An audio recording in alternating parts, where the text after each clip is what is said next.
哥哥姐姐，别划走。哇，哥哥姐姐，弟弟家里的菠萝蜜啊，今天都成熟了，你们啊不要在外面买10多米1斤的果子了。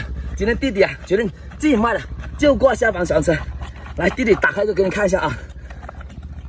哇，你看果子啊都是这么金黄饱满的，又脆又甜的。如果啊你们看着有食欲的话，不妨啊帮弟弟点个小爱心，来给我直播间几10米啊，给你发满满大个呢。